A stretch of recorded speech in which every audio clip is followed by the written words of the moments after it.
Perkenalkan, nama saya Kadek Dwi Septianing Tias dengan NIM 1813031017 dari kelas 5A Pendidikan Kimia. Pada kesempatan kali ini, saya akan membahas terkait tes awal praktikum biokimia dengan topik isolasi DNA bakteri. Baik, langsung saja. Untuk soal yang pertama, dengan gambar berikut jelaskan teknik rekayasa genetika. Untuk jawabannya, gambar di samping merupakan gambar rekayasa genetika untuk memproduksi insulin dalam teknik plasmid. Adapun langkah-langkahnya adalah sebagai berikut. Langkah pertama, ilmuwan menggunakan enzim restriksi untuk mengisolasi segmen asam deoksiribonukleat atau DNA yang mengandung gen yang diinginkan untuk pembantuan produksi insulin. Isolasi gen target atau DNA insulin didapat dari pankreas dan plasmid bakteri. Kemudian untuk langkah kedua, plasmid yang dikeluarkan dari bakteri dan perawatan dengan contoh restriksi yang sama. Kemudian enzim gen mengikat dengan fragmen DNA untuk membentuk plasma hibrid. Kemudian langkah yang ketiga, plasmid hibrid dimasukkan kembali ke dalam bakteri, di mana ia bereplikasi sebagai bagian dari DNA sel. Kemudian langkah yang keempat, sejumlah besar sel anak atau klon identik dapat dibudidayakan dan produk gennya diekstraksi untuk manusia. Bakteri diekstrak untuk diambil insulin sebagai pengobatan diabetes. Untuk soal yang kedua, dengan memperhatikan gambar berikut, jelaskan perbedaan DNA dan RNA. Untuk jawabannya, perbedaan antara DNA dan RNA yaitu yang pertama, DNA mempunyai rantai panjang dan ganda berpilin atau double helix, sedangkan RNA mempunyai rantai tunggal dan pendek. Kemudian yang kedua, komponen gula yang menyusun DNA adalah deoksiribosa, sedangkan gula yang menyusun RNA adalah ribosa. Kemudian yang ketiga, basa nitrogen yang terkandung dalam DNA disusun oleh purin yang berasal dari susunan guanin dan adenin, serta pirimidin yang berasal dari susunan sitosin dan timin. Kemudian, pada basa nitrogen RNA disusun oleh purin guanin dan adenin, serta pirimidin urasil dan sitosin. Untuk soal ketiga, dengan memperhatikan gambar berikut, jelaskan perbedaan nukleotida dan nukleosida. Jawabannya, perbedaan utama antara nukleotida dan nukleosida adalah ada dan tidak adanya gugus fosfat.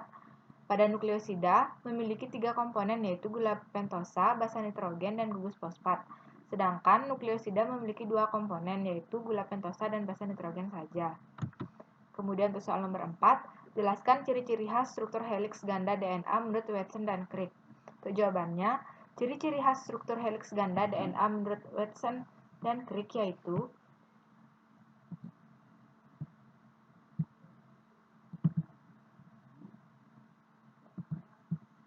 bangsat.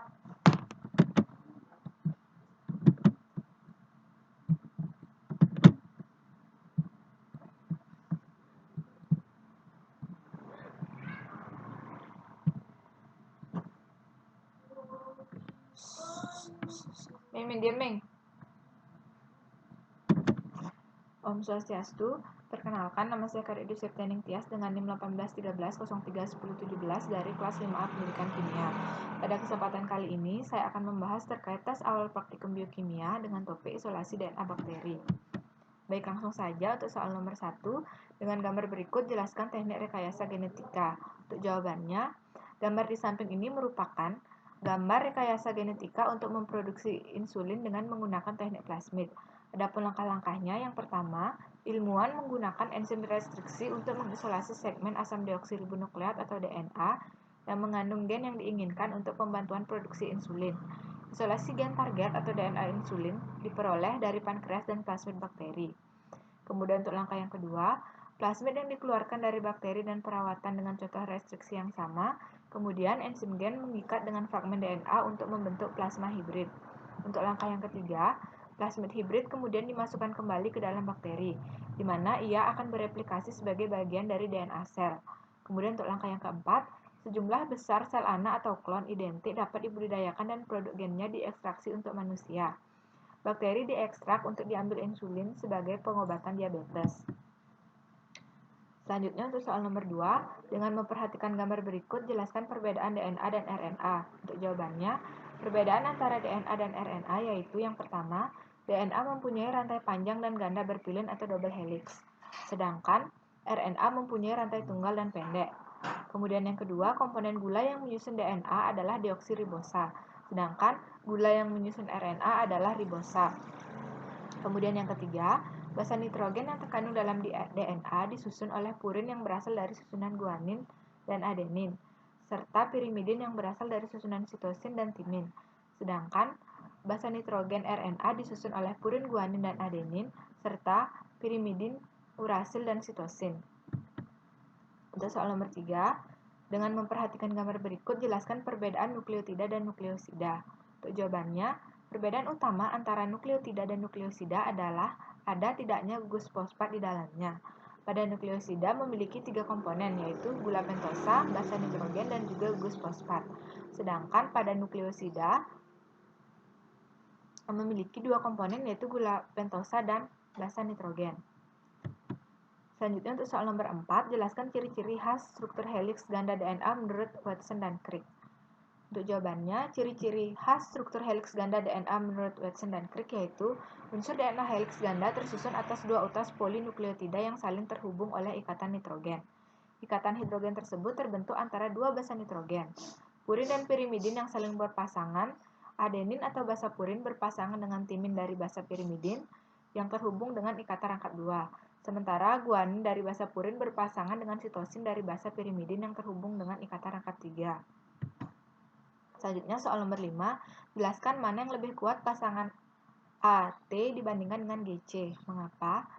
Untuk jawabannya, ikatan antara GC lebih kuat dibandingkan dengan ikatan antara adenin dan timin, serta antara basa G dan C dapat terbentuk 3 ikatan hidrogen sehingga lebih stabil dibandingkan dengan adenin dan timin yang dihubungkan dengan 2 ikatan hidrogen.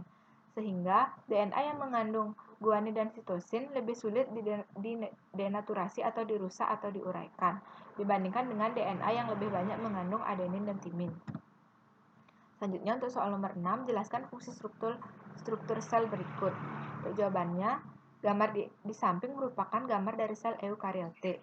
Yang pertama, membran sel hewan atau dinding sel tumbuhan. Bagian terluar dari sel dan sitoplasma yang berfungsi mengatur pertukaran substansi zat dan melindungi bagian dalam sel. Pada sel tumbuhan, dinding sel memiliki fungsi untuk melindungi bagian sel yang terletak lebih dalam, memperkokoh sel, serta mencegah agar sel tidak pecah. Juga menjadi tempat berpindahnya air dan mineral. Kemudian yang kedua, sitoplasma. Massa protoplasma yang terletak di bagian dalam sel di antara membran sel dan nukleus. Sitoplasma terdiri dari 2 bagian, yaitu bagian luar dan bagian dalam. Sitoplasma dapat berbentuk cair atau gel dan berperan penting dalam transportasi zat makanan. Kemudian ada inti sel atau nukleus, yang merupakan salah satu organel terbesar yang dilindungi oleh membran nukleus, yang di dalamnya terdapat nukleus yang berfungsi sebagai pusat pengatur seluruh kegiatan sel, serta mengendalikan reproduksi sel dan mengatur sintesis protein. Selanjutnya ada retikulum endoplasma, yaitu organel yang terbentuk saluran-saluran yang terhubung dengan inti. Retikulum endoplasma terdiri dari 2 jenis, yaitu retikulum endoplasma halus yang tidak mengandung ribosom dan retikulum endoplasma kasar yang merupakan tempat menempelnya ribosom. Retikulum endoplasma ini berperan dalam transport zat. Kemudian selanjutnya yaitu mitokondria, yaitu organel sel yang berbentuk kapsul dengan saluran lekuk pendek di bagian dalamnya.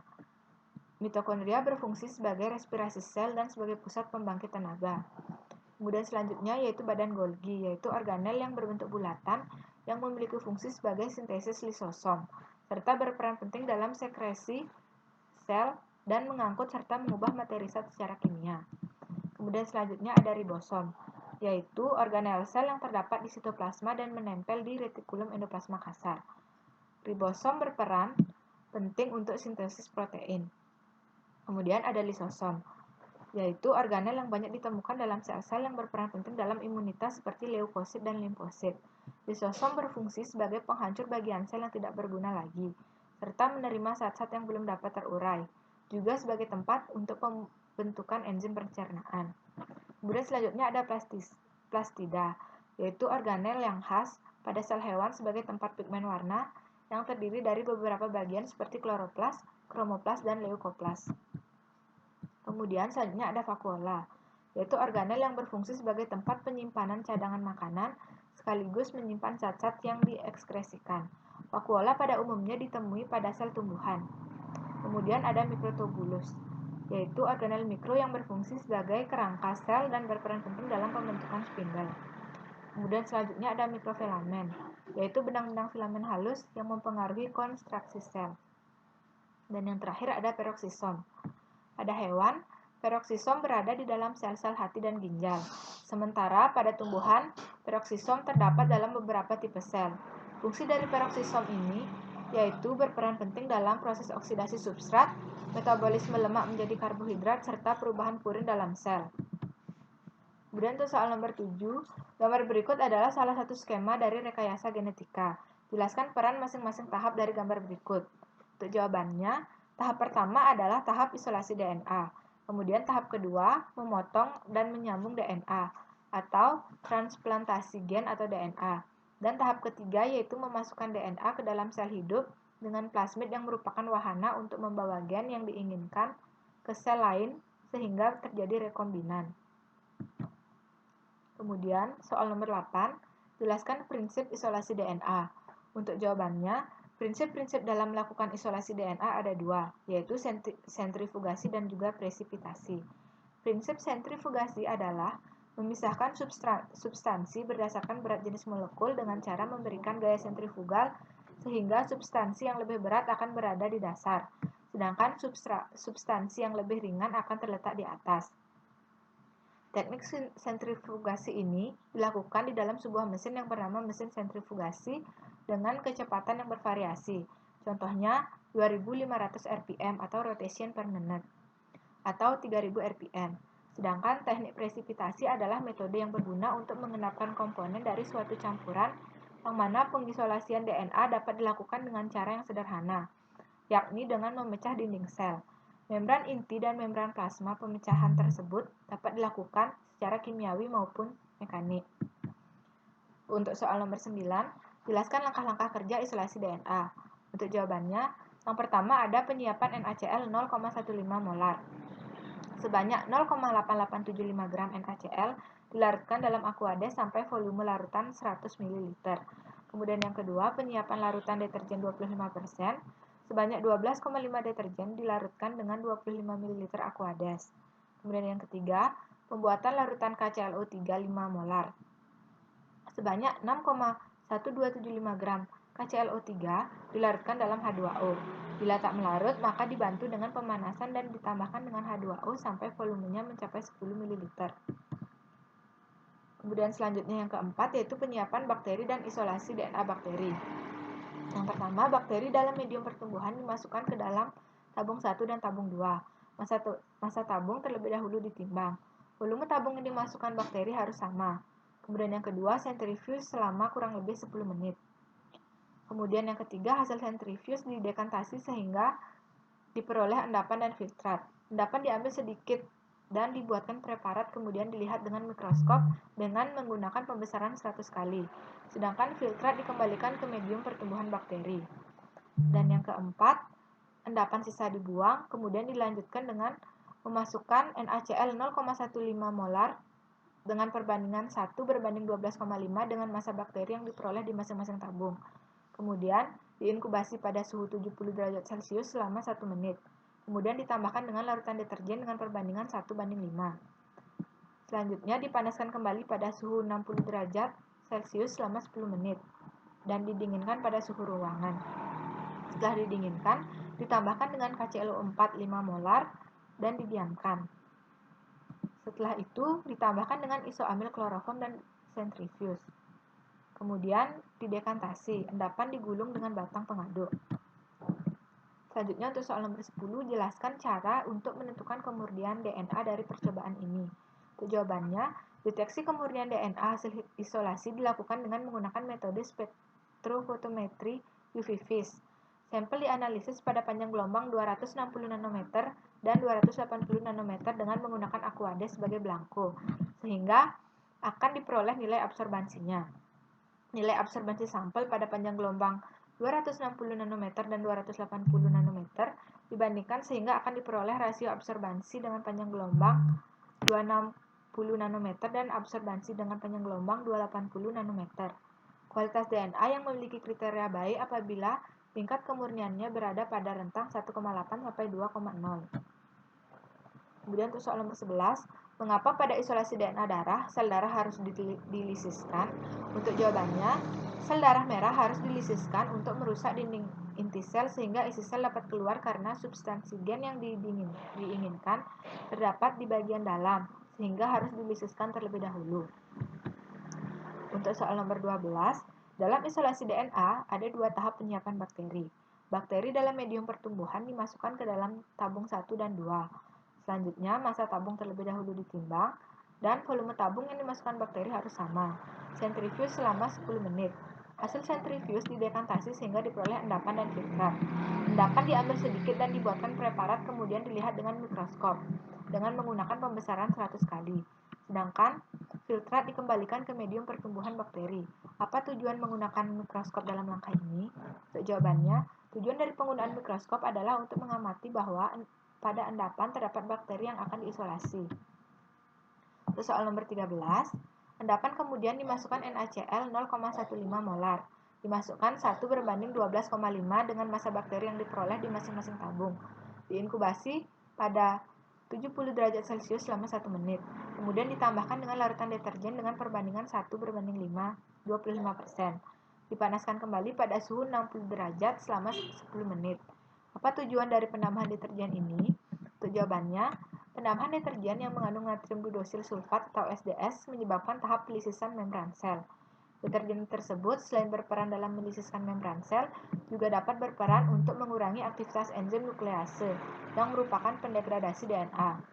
Deterjen dapat merusak membran sel yang terdiri dari lapisan fosfolipid bilayer dengan membentuk ikatan antara sisi polar membran sel atau gus fosfat dengan sisi polar deterjen. Sisi hidrofobik deterjen juga dapat berikatan dengan protein pada membran plasma dan membentuk kompleks lipida protein. Selanjutnya untuk soal nomor 14, campuran dalam langkah 12 ditambahkan dengan KClO4 5 molar dan didiamkan. Apa fungsi langkah ini? Kemudian apa fungsi dari penambahan isoamil kloroform? Untuk jawabannya, tujuan dari penambahan KClO4 adalah untuk memudahkan pemisahan benang-benang DNA dari campuran sehingga benang-benang tersebut akan mudah diamati. Dan KClO4 juga membantu dalam proses mempercepat proses lisis serta memutus ikatan dalam mengikat DNA. Penambahan isoamil kloroform menyebabkan terdenaturasinya protein yang diikuti dengan koagulasi protein. Kemudian soal yang terakhir, soal nomor 15. Endapan yang terbentuk dalam langkah 14 kemudian digulung dengan batang pengaduk. Apakah endapan itu protein, karbohidrat, atau DNA? Jelaskan. Jawabannya, endapan yang terbentuk yaitu lembaran putih yang merupakan DNA. Baik, sekian pembahasan tes awal dari saya. Mohon maaf apabila ada kesalahan kata dalam penyampaian tes awal ini. Akhir kata saya ucapkan Para Mesanti. Om Santi Santi Santi Om.